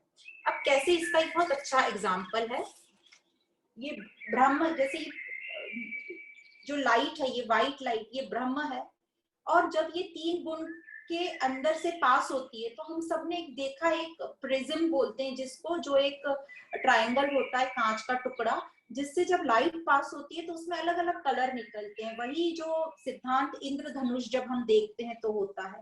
तो ये ब्रह्म का जो लाइट है ये हमारे 3 गुणों से पास हो रहा है। जो हमारे 3 गुण है, सत्वगुण, रजोगुण, तमोगुण, तो ये अलग अलग तरीके के रंग, तो ये जो हमें संसार में पूरा इतना अट्रैक्टिव जो दिखता है, तो ये अट्रैक्शन हो जाता है हमें संसार में। तो अब इसको हम क्या करें? ये तो ब्रह्म है जो परम शांति है, और यहाँ पे हम अशांत हो जाते हैं इस संसार में रहते रहते, क्योंकि 3 गुणों से हम ऑपरेट कर रहे हैं। तो अब इसको हम कैसे खत्म कर सकते हैं? तो ज्ञान से जब हम ये 3 गुणों को खत्म कर देते हैं, गुणातीत हो जाते हैं, या हम ज्यादा से ज्यादा सत्व गुण में रहने की कोशिश करते हैं, तो ये देखेंगे हम, ये जो 3 गुण निकल गए, तो हम परमात्मा और मैं, मतलब हमारा जो मिलन एकात्कार हो जाता है, तो जो परमात्मा के गुण है वही गुण हमारे हो जाते हैं। तो इस प्रकार हमने देखा कि ये तीनों गुणों पर जब हम काम करते हैं और ज्यादा से ज्यादा हम सात्विक गुण में आ जाते हैं, मतलब और फिर गुणातीत हो जाते हैं, तो वो प्रोसेस में ही हम देख लेंगे कि हमें परम शांति का अनुभव होता है, मेरा और परमात्मा का एकात्कार होता है। तो ये करना थोड़ा मेहनत का काम है, हमें इसको समझना है और करना है, क्योंकि कोई और उपकरण है नहीं, कोई साधन है नहीं जो इस गुणों को बाहर से खत्म करे। हमें अपने ऊपर ही काम करना है। और सबसे अच्छे से जो हम अपने को हम खुद ही जानते हैं, तो बेस्ट कौन है मुझे जानने के लिए मैं ही बेस्ट हूँ। तो अब हमको अपने आप को जानकर इस माया का अतिक्रमण करना है, तो माया से ऊंचा उठना है। अब ये माया का जैसे हमने कारण समझा, माया का कारण है अज्ञान, तो इस अज्ञान को हमें खत्म करना है, और इस अज्ञान को खत्म करने का एक ही रास्ता है, ज्ञान से इस अज्ञानता को हम दूर करेंगे। तो ज्ञान द्वारा जब हम चिंतन करेंगे तो हमारे में जागरूकता आएगी, अवेयरनेस आएगी, और जब हम अवेयर हो जाएंगे, जागृत हो जाएंगे, तो हम अपने आप का स्वरूप समझने लगेंगे कि हम कौन हैं। तो हमें अपनी वैल्यू होगी, हम अपने आप से प्यार करने लगेंगे, और हम अपने मन बुद्धि पर काम करने लगेंगे। और फिर जब हमारा मन बुद्धि थोड़ा शुद्ध होने लगेगा, तो हमारा आत्मिक बल जो है बढ़ता जाएगा, और ये जितना भी हमें अनरियल, परिवर्तनशील जो दिखता है, जो हमें गलत धारणाएं हैं कि परिवर्तनशील से ही मुझे आनंद की प्राप्ति होगी, उससे हम आसक्त हो जाते हैं, ये सब गलत धारणाएं जो हमारी है, ये धीरे धीरे खत्म होने लगेंगी। हमारी जो नजर है परमानेंट सत स्वरूप के तरफ होगी, हमारे में समर्पण भाव होगा, और हमें लक्ष्य की प्राप्ति होगी। तो जब हमारे में जागरूकता आ जाती है, और ये कब होता है? जब हमारा लक्ष्य पक्का होता है, हमारा गोल लक्ष्य निर्धारित रहता है, तो हम अपने आप को बैलेंस करते हैं, कंट्रोल करते हैं। काय में बैलेंस करते हैं? तीनों गुणों में और द्वंद्वों में। तो इन सब पे जब हम कंट्रोल करते हुए ज्ञान से कर्म योग के साथ आगे बढ़ते हैं, तो हमारी एकाग्र चित्ता, हमारा फोकस बढ़ता है, हम और प्रैक्टिस करते जाते हैं ज्ञान से, तो हमारे अपने आप में अनुशासन आता है, हम अपने आप का कहना मानते हैं, और नित्य निरंतर ये प्रैक्टिस चलती रहती है, तो हमारा शरीर, मन और बुद्धि सब अलाइनमेंट में काम करते हैं, सुनियोजित और अनुशासित तरीके से काम करते हैं। जब ये सब काम करना शुरू ही हो जाता है, साथ में जो है हमारा विश्वास और समझ बढ़ती है, मतलब हमारी श्रद्धा बढ़ती है, और जब ये सब साथ में काम करने लगते हैं, तो हमारा मन में जो है एक शांति आती है।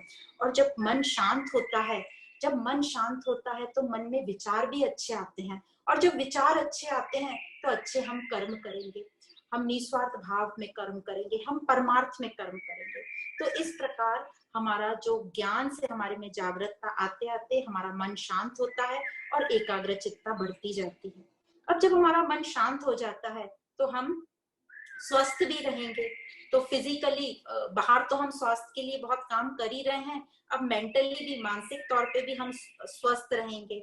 अभी तक हमने बाहर फिजिकल बहुत काम किया, हमें लगा बाहर का ही स्वास्थ्य ठीक रखने से सब काम हो जाएगा, पर जब अभी हमें समझा कि मानसिक शांति कितनी जरूरी है और मैं कौन हूँ, और धीरे धीरे जागृत होकर हमने अपने आप पर काम किया, तो हमें वो मानसिक शांति भी प्राप्त हुई। अब जब हम मानसिक शांत है मानसिकता से, तो हमें एक आनंद का अनुभव होगा। तो जब हम स्वस्थ रहेंगे मानसिक और शारीरिक तरीके से, तो हमें एक आनंद का फीलिंग आएगा, और जब आनंद का फीलिंग आएगा, तो हम अपने आप को सुरक्षित महसूस करेंगे, सिक्योर्ड महसूस करेंगे। अब ये आनंद और सुरक्षित महसूस करके हमें क्यों अच्छा लगता है? क्योंकि जो आत्मा का गुण ही ये है कि वो किसी पे निर्भर नहीं रहती, वो हमेशा सुरक्षित ही है। तो हमारा अपना जो इंडिविजुअल निजी गुण है वो सुरक्षित और आनंद पूर्वक है। इसलिए इस प्रकार हम कर्म ज्ञान लेंगे तो जागृत होकर हम इस माया को हम पार कर सकते हैं, इसका उल्लंघन कर सकते हैं। तो अभी हमने समझा कि कैसे हम इस अनरियल परिवर्तनशील को जो अपना मान रहे थे, ज्ञान से हम इससे ऊपर उठकर अपना विजन चेंज करके अपने आप को समझकर अपना विजन अंदर की तरफ मोड़कर अपनी प्रगति कर सकते हैं और इस माया को उलांघ सकते हैं। तो अब आगे बताते हैं कि 4 तरीके के उत्तम कर्म करने वाले 4 प्रकार के जो लोग होते हैं जो ज्ञान लेते हैं।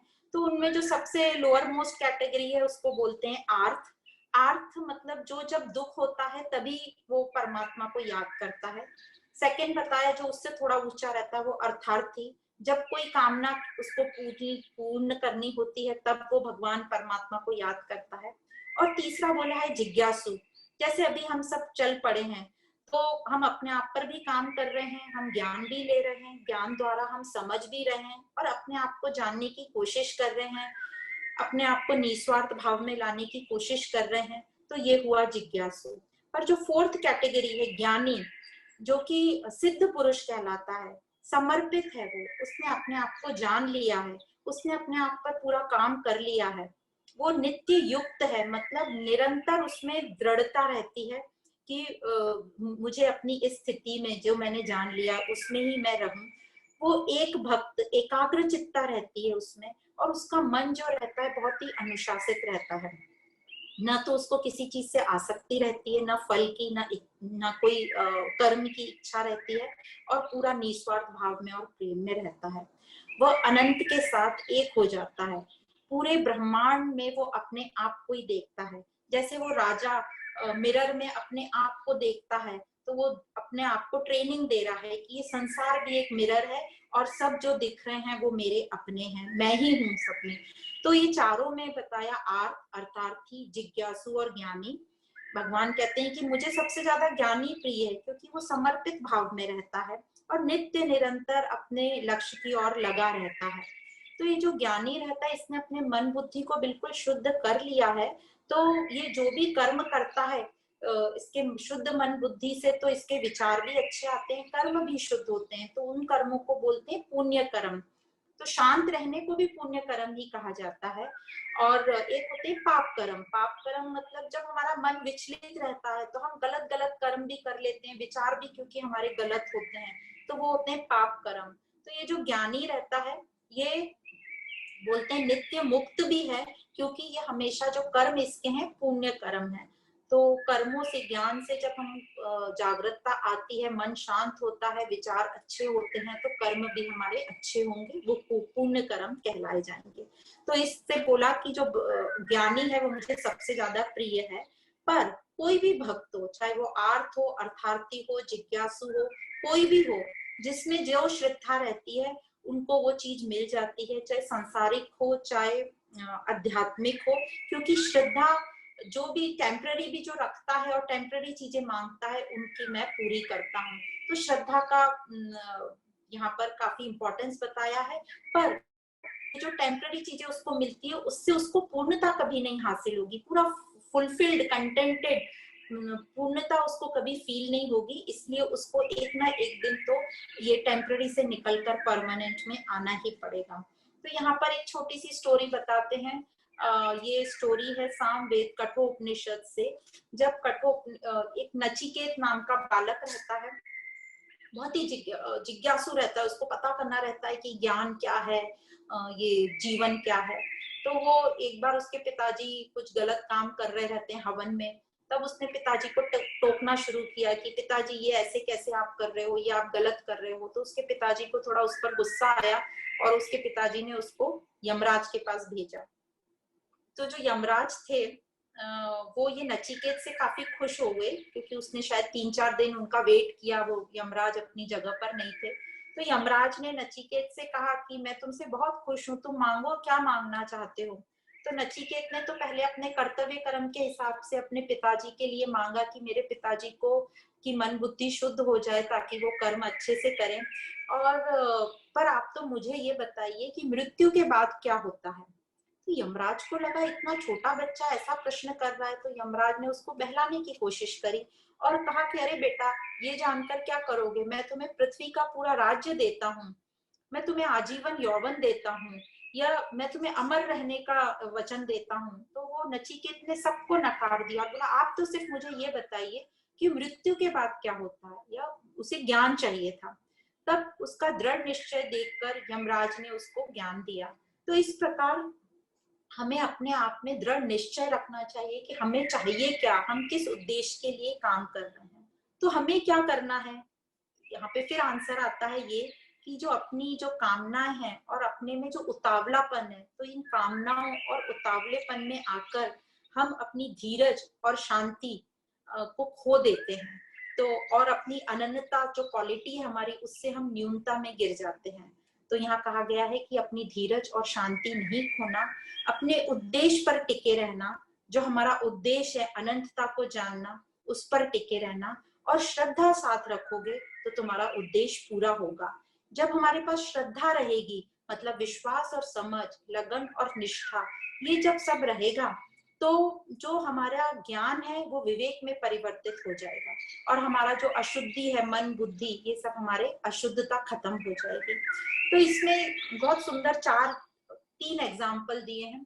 सबसे पहले तो यह है कि कहाँ हम कामनाओं में आ जाते हैं, मतलब कहाँ हमारी इच्छाएं फिसल जाते हैं, हम जो इच्छाएं ठीक नहीं है हमारे लिए, वहां हम कैसे आसक्त हो जाते हैं। तो ये 5 हमारे जो सेंसेस हैं उसके ऊपर ये भागवत की बहुत सुंदर सा दृष्टांत है। तो सबसे पहला तो है जो हम आंखों से देखते हैं, विजन जो हमारा है। तो ये जो कीट पतंगे होते हैं वो अग्नि के आजू बाजू घूमते रहते हैं, उनको वो अग्नि जो है वो इतनी आकर्षित लगती है और वो उसी में जाके जो है मृत्यु हो जाती है उनकी। तो ये कीट पतंगों का एग्जाम्पल है विजन का, कि हम बहुत ज्यादा उससे आसक्त हो जाते हैं और उसी में उनकी मृत्यु हो जाती है। दूसरा एग्जाम्पल है हिरण का। हिरण को जो है साउंड से, हियरिंग का मतलब, उसको साउंड का बहुत अटैचमेंट है, साउंड से, ध्वनि से। तो जो शिकारी हैं उनको पता है ये हिरण की कमजोरी, तो वो जब भी हिरण का शिकार करने जाते हैं तो ध्वनि पैदा करके और उनको मोहित करते हैं। तो ऐसे वो हिरण जो फंस जाता है जाल में। तीसरा बताते हैं हाथी। जो हाथी है इसको स्पर्श का बहुत ज्यादा अटैचमेंट है, स्पर्श, टच का। तो हाथी को पकड़ने के लिए क्या किया जाता है, हाथी को पकड़ने के लिए दूर एक दलदल में एक हथनी का पुतला बना के खड़ा कर दिया जाता है। तो हाथी दूर से वो देखता है कि वो हथनी है, तो वो स्पर्श के लिए दूर से दौड़ा चला आता है, वो दलदल में गिर जाता है और फंस जाता है। फिर मछली को जो टेस्ट का बड़ा रहता है, तो जो शिकारी लोगों को पता रहता है, तो मछली को पकड़ने के लिए वो अपने डंडे में कुछ खाने की चीज लगाते हैं जो मछली को पसंद है, तो उसको खाने के लिए वो मछली आती है तो वो जाल में फंस जाती है। इसी प्रकार जो मधुमक्खी होती है वो, उसको सुगंध का बहुत अटैचमेंट होता है। तो जब वो फूल पे बैठती है शहद निकालने के लिए, जूस, पर वो जब उसका काम हो भी जाता है तो भी वो बैठी रहती है सुगंध में, तो वो जो फूल है वो बंद हो जाते हैं पंखुड़ियां, और वो उसमें वो कैद हो जाती है। तो इस प्रकार ये 5 सेंसेस का हमको बताते हैं कि जितना जरूरत है उतना हमें यूज करना है हमारे पास, उसको यूज करना है। पर बुद्धि को जब हम बहुत कुशाग्र रखेंगे तो बुद्धि ऑटोमेटिकली हमारे इंद्रियों को, मन को ठीक से गाइड करेगी और कितना जरूरी है उतना यूज कराएगी। तो इस प्रकार ये 5 विषयों के बारे में बताया।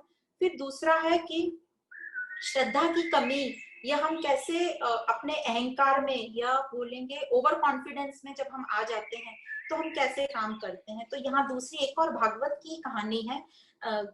गजेंद्र करके एक हाथी रहता है, वो विष्णु का भक्त रहता है, ये ज्ञानी, ये हाथी बहुत ही ज्ञानी रहता है और इसमें विष्णु के प्रति बड़ी श्रद्धा रहती है।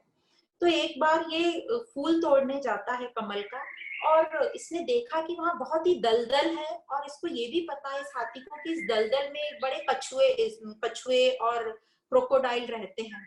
तो भी वो सोचता है कि क्या है, मैं उनका सामना कर लूंगा, और वो दलदल में घुसता है फूल तोड़ने के लिए। जैसे ही वो दलदल में जाता है तो एक बड़े मगरमच्छ ने उस हाथी का पैर पकड़ लिया। तो भी उसको लगता है कि मैं छुड़वा लूंगा, मैं इसको, ओवर कॉन्फिडेंस रहता है। पर वो मगर वो जो पैर छोड़ता ही नहीं है हाथी का। फिर ये हाथी सबको याद करता है, अपनी पूरी फैमिली को, सब जंगल के सब जानवर आते हैं, पर वो जो मगरमच्छ रहता है वो छोड़ता नहीं है। तो इस प्रकार हमारे भी यहाँ माया तो रहेगी, ये मगरमच्छ मतलब माया, ये माया हमको सब जगह पकड़ी रहेगी, चाहे हम भारत में रहें, चाहे हम मियामी में रहें, चाहे हम हरिद्वार में रहें, ये माया हमको पकड़ी रहेगी। और हमें शुरू में ये माया अच्छी भी लगेगी, जैसे वो मगरमच्छ पहले पकड़ रहा था, उसको कंफर्टेबल लग रहा था, तो हमारे पास बहुत ख्याति आएगी, पैसा आएगा, नाम आएगा, हमें बहुत अच्छा लगेगा। पर जब यही मगरमच्छ हमें छोड़ता नहीं है, तब हमें बहुत आपत्ति आ जाती है, और तब लगता है कि अब मृत्यु नजदीक है। उस माया ने पकड़ के रखा है इस हाथी को, छोड़ने को तैयार ही नहीं है। फिर उस हाथी को याद आता है कि अब तो मेरा अंतिम समय आ गया है, अब मेरी बस एक ही इच्छा है कि मैं ये फूल जो है विष्णु के कदमों में रखूं।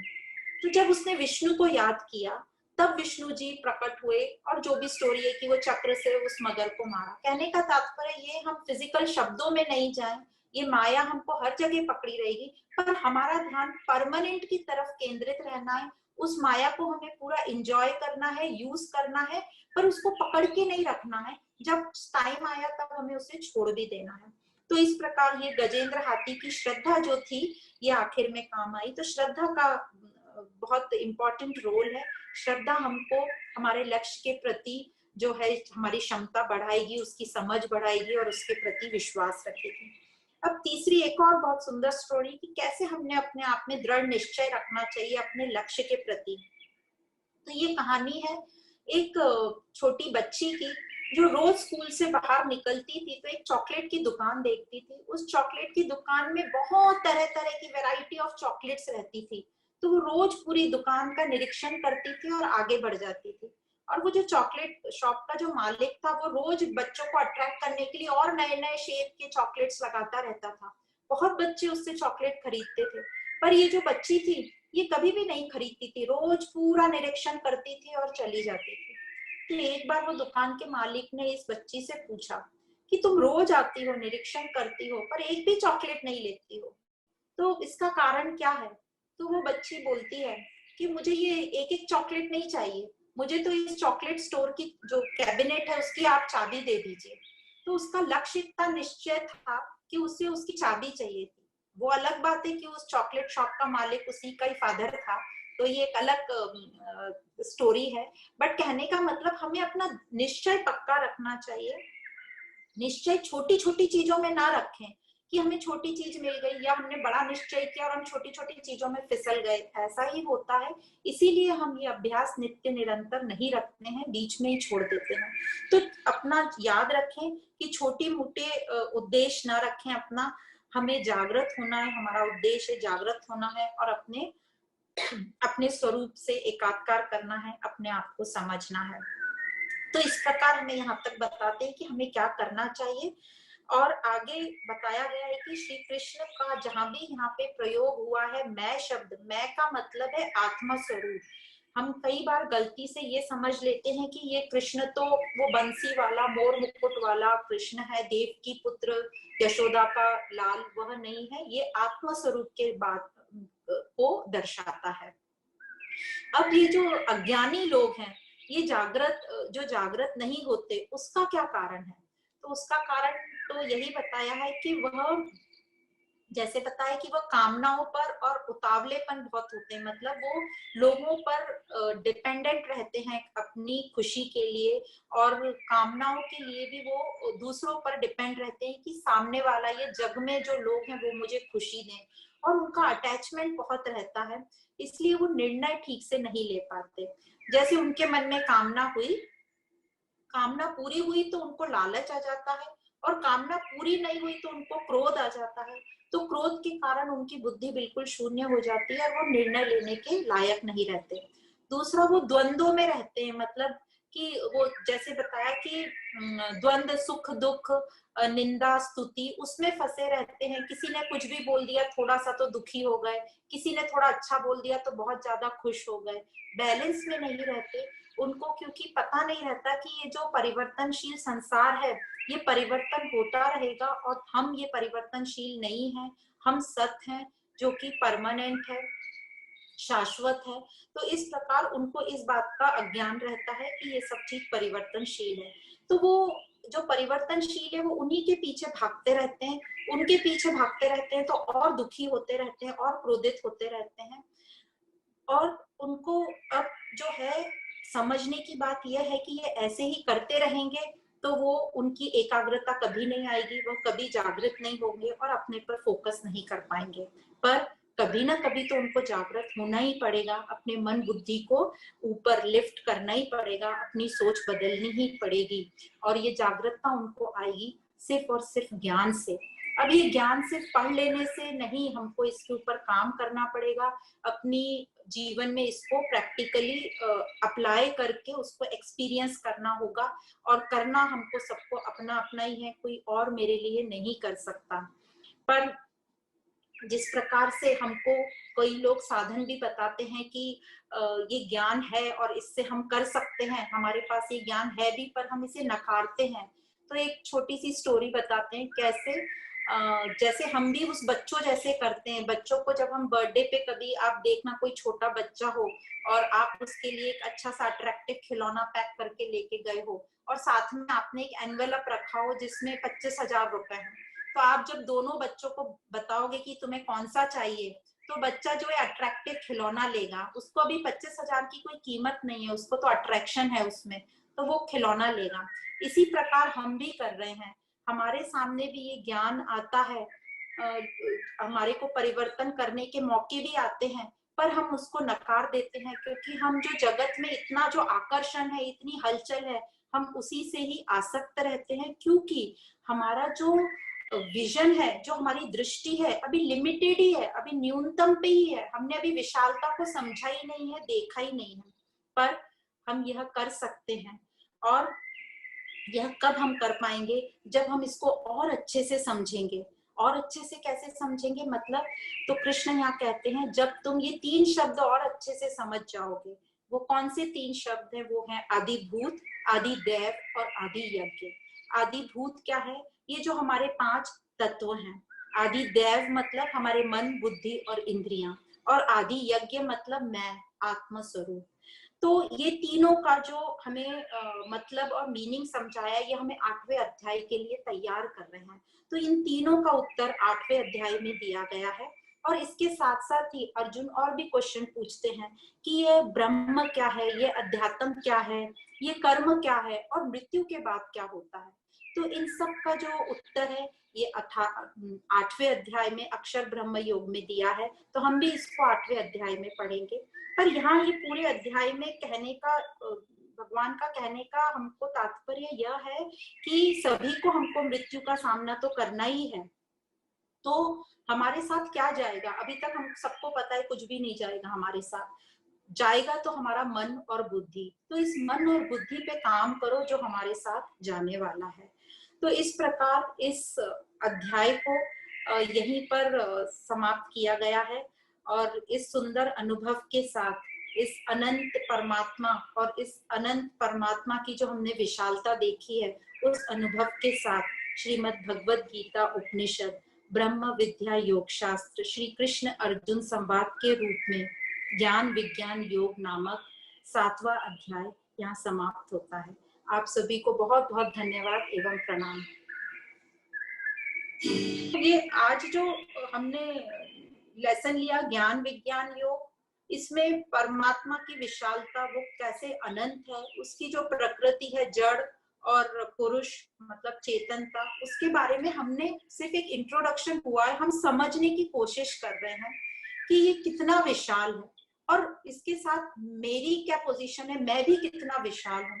तो जैसे श्री आदि शंकराचार्य जी के बारे में बताया कि उन्होंने कैसे वो आत्मा निर्वाण षष्टकम के बारे में बोला है कि ना मैं मन हूं, ना मैं बुद्धि हूं, ना मैं अहंकार हूं। तो जो जो आपको लगता जाए कि क्या मैं ये हूं, नकारते जाओ, मैं ये भी नहीं हूं, मैं वो भी नहीं हूं, मैं फिर क्या हूं। तो जो आखिरी में जो बचेगा, जो कि बहुत विशाल है, वह मैं हूं।